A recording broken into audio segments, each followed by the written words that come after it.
स्वागत आपल्या आजच्या या प्रात्यक्षिकेत.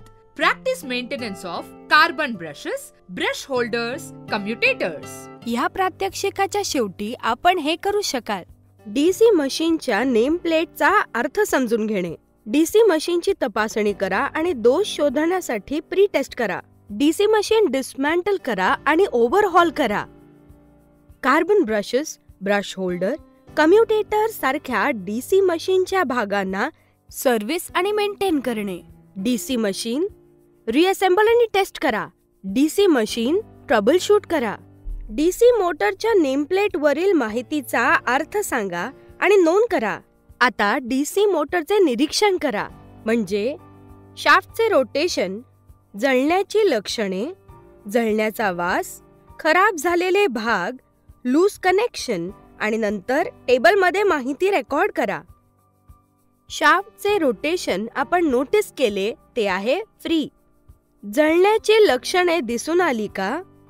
Armature, field, commutator, brush, terminal ब्लॉकवर कोणतीही जळण्याची लक्षणे नाहीत. जळलेला वास आला का? Armature, field, commutator, brush, terminal ब्लॉकमध्ये जळण्याचा वास आला नाही. खराब झालेले भाग, कोणतेही खराब झालेले भाग आढळले नाही. लूज कनेक्शन लक्षात आल्यास कनेक्शन घट्ट करा. आता इन्सुलेशन टेस्ट, रेझिस्टन्स टेस्ट आणि कंटिन्युइटी टेस्ट परफॉर्म करूया. Insulation test. या टेस्टमध्ये मेगरच्या वापराने आपण इन्सुलेशन टेस्टसाठी टेस्ट प्रोबला प्रत्येक टर्मिनलला आणि फ्रेमला लावूया, जसं पिक्चरमध्ये दाखवलंय. Resistance taste. ओम मीटरच्या लीड्सना शेजारी असलेल्या कम्युटेटर बार्सना कनेक्ट करूया, हे जाणून घेण्यासाठी की शॉर्ट सर्किट आहे का ओपन. जर शॉर्ट सर्किट असेल तर मोटर लो रेझिस्टन्स दाखवते आणि जर ओपन सर्किट असेल तर मोटर हाय रेझिस्टन्स दाखवते. थोडक्यात असं, शॉर्ट सर्किट लो रेझिस्टन्स देते आणि ओपन सर्किट हाय रेझिस्टन्स देते. कंटिन्युइटी टेस्ट. ओम मीटरचा वापर करून टेस्ट प्रोब्सना फील्ड कॉइल टर्मिनल्सला कनेक्ट करा. निरीक्षण करा, कंटिन्युइटी आहे की नाही. ओम मीटरचा वापर करून टेस्ट प्रोबला फील्ड टर्मिनल्सना कनेक्ट करा. जर ओम मीटरमध्ये फील्ड कॉइल रेझिस्टन्स जास्त असेल, इन्फिनिटी असेल किंवा नो रीडिंग, मग असे गृहीत धरा की फील्ड कॉइल ओपन सर्किट आहे.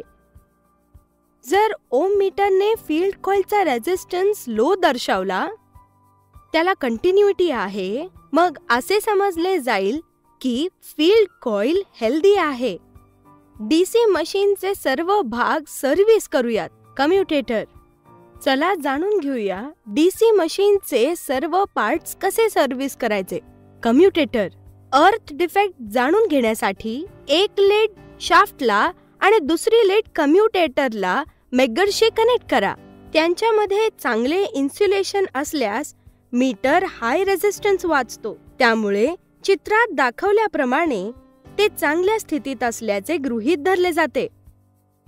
वाढलेल्या मायका इन्सुलेशनसाठी कम्युटेटरची तपासणी. जर मायका इन्सुलेशन वाढले असेल, मायका इन्सुलेशन अंडरकट करा, अंडरकट टूल वापरून. आता आपण कम्युटेटरला सर्व्हिस करणार आहोत. फिटिंग्स, रिजेस आणि हायर बार्ससाठी जसं चित्रात दाखवलंय. लेथ मशीन चालू करून कम्युटेटरचे स्किनिंग करून हायर बार काढले जातात. शाफ्ट स्किनिंग करण्यापूर्वी शाफ्ट सेंटर वास्तविक कम्युटेटर सेंटरमध्ये असल्याची खात्री करा. चित्रात दाखवल्याप्रमाणे डायल टेस्ट इंडिकेटर वापरून हे तपासले जाऊ शकते. लेथ मशीनमध्ये आर्मेचर बसवल्यानंतर आर्मेचर हळूहळू फिरवा आणि कम्युटेटरच्या पृष्ठभागावर शक्य तितक्या कमी प्रमाणात कॉपर काढून टाका, जोपर्यंत हायर बार्स, रिज आणि फिटिंग्स समान पृष्ठभागाच्या पातळीवर येत नाहीत. स्मूथ करण्यासाठी कम्युटेटरची पृष्ठभागाची समान पातळी बनवल्यानंतर सँडपेपर वापरा आणि स्वच्छ करा. कम्युटेटर कनेक्शनचे रेझर वेगवेगळ्या ठिकाणी गरज असेल तर पुन्हा रिसोल्डर केले जाऊ शकतात. सर्व्हिसिंगच्या सगळ्या प्रोसिजर्स नंतर आर्मेचर स्वच्छ केलं पाहिजे. हे करण्यासाठी आपण एक सॉल्व्हेंट कार्बन टेट्राक्लोराइड CTC चा वापर करतो. आपण हे ब्रश होल्डर मधून धूळ, ग्रीस आणि कार्बन पावडरचे संकलन काढून टाकण्यासाठी करतो. जेव्हा आपण नवीन कार्बन ब्रश होल्डर मध्ये ठेवतो, तो असा मुक्तपणे सरकत नसल्यास स्मूथ फ्लॅट फाईल वापरून कार्बन मटेरियल काढून टाका. कम्युटेटरच्या शेवटी कार्बन ब्रशचा योग्य आकार मिळवण्यासाठी रफ सरफेस ग्लास पेपरने अशा प्रकारे टॅप करत कम्युटेटरच्या बाजूला कार्बन ब्रशवर हलका दाब द्या. ब्रश होल्डर मध्ये घालून घ्या आणि ब्रश होल्डर आणि कम्युटेटर पृष्ठभागामध्ये 1.5 mm अंतर सेट करा. DC मशीनचे पार्ट्स सर्व्हिस करा. ब्रश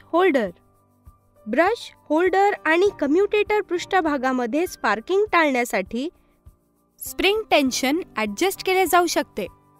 चित्रात दाखवल्याप्रमाणे प्रेशर इंडिकेटर वापरून स्प्रिंग टेन्शन मोजता येते. आर्बर प्रेसचा वापर शाफ्टवर बेअरिंग्स रिइन्स्टॉलेशन करण्यासाठी किंवा नवीन बेअरिंग आत टाकण्यासाठी केला जातो. ट्यूब आणि प्लेट्ससह बेअरिंगच्या आतील रिंगला आर्बर प्रेस वापरून मार्क्ड पोझिशन पर्यंत बेअरिंग आत जाते. ही प्रक्रिया बेअरिंग्स रिइन्स्टॉल करण्यासाठी लागू केली जाते. रिकॅप: आपण आता शिकलो DC मशीनच्या नेम प्लेटचे तपशील कसे वाचायचे आणि समजून घ्यायचे. DC मशीनची तपासणी आणि प्री टेस्ट दोष शोधण्यासाठी DC मशीन डिसमॅन्टल करा आणि ओव्हरहॉल करा. Carbon brushes, brush holder, commutator सारख्या DC मशीनच्या पार्ट्सना मेंटेन आणि सर्व्हिस कसं करायचं. DC मशीन रिअसेंबल करणे आणि टेस्ट करणे. DC मशीनचे ट्रबल शूट करणे. आता आपल्याला समजलेत practice maintenance of carbon brushes, brush holders, commutator कसे करायचंय. भेटूया पुढच्या प्रात्यक्षिकेत एक नवीन कॉन्सेप्टसह. धन्यवाद.